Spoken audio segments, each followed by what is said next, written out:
Today we all are gathered here to celebrate the 77th independence of Pakistan. It is the most auspicious day for the people of Pakistan because Pakistan became independent after a lot of hardship and sacrifice for the brave Pakistani freedom fighters. From that day onward, 40 August became a very important day in the history of Pakistan. The entire nation celebrates this day with the full spirit of patriotism. Today we are fortunate that we are born in an independent country and we have our own fundamental rights.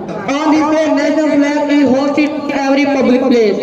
We can celebrate this day by singing patriotic songs, perform cultural activities and sharing food. So it is our responsibility to sincerely perform our duty and program for the growth and development of our country. When we can will be strong and powerful in every field of life.